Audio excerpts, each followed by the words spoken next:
Welcome back to Divya's channel. ఈరోజు మనం అందరికీ ఇష్టమైన ఫేవరెట్ రెసిపీ పానీపూరి ఎలా తయారు చేసుకోవాలో చూద్దాం. జనరల్గా పానీపూరి చేసేటప్పుడు అందరికీ వచ్చే డౌట్స్ ఏంటంటే పానీపూరీలు పొంగకపోవడం, అలాగే ఫ్లాట్గా వచ్చేస్తున్నాయని, అలాగే లేకపోతే పానీపూరి పొంగినా కూడా మెత్తగా రావడం అలా అవుతుంది. సో ఎలాంటి డౌటు లేకుండా నేను చెప్పే చిన్న చిన్న టిప్స్ మీరు ఫాలో అవుతే తప్పకుండా ఇలాగే క్రిస్పీగా వస్తాయండి. పానీపూరిని ఈజీగా సింపుల్గా ప్రిపేర్ చేసేసుకోవచ్చు. సో మనం పానీపూరి ప్రిపరేషన్ చూసేద్దామా?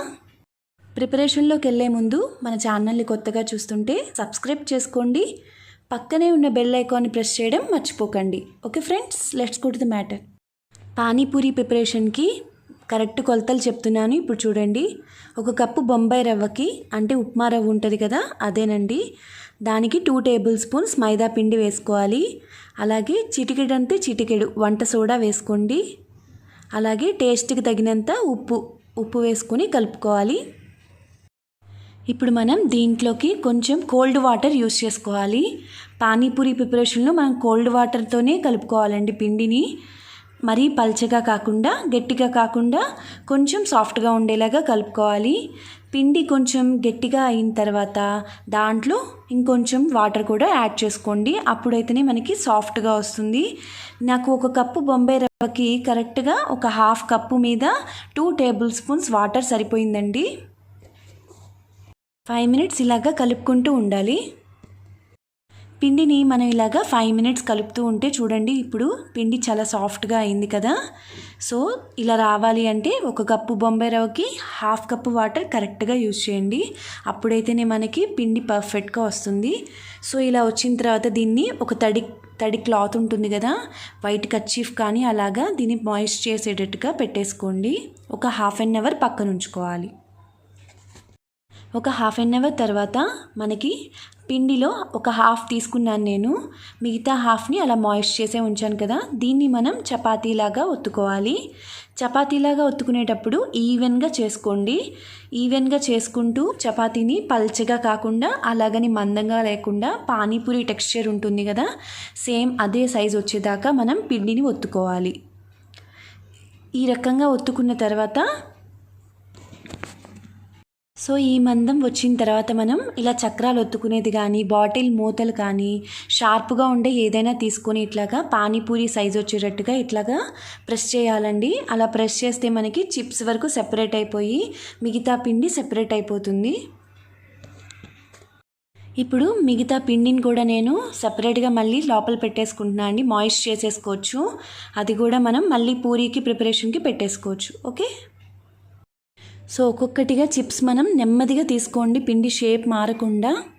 ఆ చిప్స్ మీద కూడా ఇలాగ తడిగుడ్డ పెట్టేసుకోవాలండి, మాయిస్ట్గా ఉండాలి. పూరీ ప్రిపరేషన్కి ఆయిల్ హీట్ అనేది మెయిన్ అండి. హీట్ అనేది లోగా ఉంటేనేమో ఫ్లాట్గా అయిపోతాయి పూరీలు, అలాగే హైగా ఉంటే పూరీలు పొంగవండి. సో మీడియంగా ఉంచుకొని కరెక్ట్గా హీట్ తెచ్చుకున్న తర్వాతే ఒక్కొక్క పూరీ ఇలా వేసి దాని మీద ఆయిల్ ఇలా ఫాస్ట్గా వేయాలండి, అప్పుడైతేనే పూరీలు పొంగుతాయి. అలాగే మనకి గోల్డెన్ బ్రౌన్ వచ్చేదాకా పానీపూరిని వేయించుకోవాలి, అప్పుడైతేనే మనకి క్రిస్పీగా వస్తాయి. సో చూసారు కదా మనకు పూరీలు ఎంత చక్కగా పొంగుతున్నాయో. వీటిని ఒక్కొక్కటి 5 వేసుకోవాలండి. ఫస్ట్ స్టార్టింగ్ చేసేవాళ్ళు 5 వేసుకున్న తర్వాత మిగతా బ్యాచ్ని యూజ్ చేసుకోవాలి. ఇలా గోల్డెన్ బ్రౌన్ కలర్ వచ్చేసినాయి కదండి, నేను ఫ్లిప్ కోట్ చేశాను, అంటే తిరగతిప్పాను కూడా. సో ఇవి మనం సర్వ్ చేసుకుందాం. సో నేను ఇలాగా ఇంకో బ్యాచ్ని కూడా చేసేసుకున్నాను. పూరీలన్నీ చూసారు కదా, పూరీలు చూసారు కదా ఎంత క్రిస్పీగా చక్కగా వచ్చినాయో, పర్ఫెక్ట్గా బయట స్ట్రీట్లో ఎలా ఉంటుందో సేమ్ అలాగే వచ్చినాయి కదా. సో ఇప్పుడు మనం దీని స్టఫింగ్ కర్రీ చూసేసుకుందాం. పానీపూరి కర్రీ ప్రిపరేషన్కి ముందుగా మనం ఒక 3 మీడియం సైజ్ పొటాటోస్ని బాయిల్ చేసుకోవాలి. అలాగే ఒక చిన్న బాల్ సైజ్ అంతా చింతపండు కూడా మనం నానబెట్టుకోవాలి. అలాగే వైట్ పీస్ ఉంటాయి కదా, అవి కూడా 1/2 అవర్ నానబెట్టుకోవాలి. బంగాళదుంపల్ని ఉడికించుకునేటప్పుడు ఇలా కట్ చేసుకొని సాల్ట్ వేసుకొని ఉడికించుకుంటే ఈవెన్గా ఉడుకుతుంది. అలా ఉడికించిన బంగాళదుంపల్ని మనం చక్కగా ఉండలు లేకుండా స్మాష్ చేసుకోవాలి. 1 అవర్ ముందు నానబెట్టిన బఠానీ ఉంది కదా, వాటిని కుక్కర్లో మెత్తగా ఉడికించుకొని దీంట్లో కలుపుకోవాలి. అలాగే దీంట్లో స్పైసెస్ వేస్తున్నాం. ఇప్పుడు 1 టేబుల్ స్పూన్ కారం అండి, మీకు కారం ఎక్కువ కావాలన్నా యూజ్ చేసుకోవచ్చు. అలాగే చాట్ మసాలా, అలాగే టేస్ట్కి తగినంత ఉప్పు,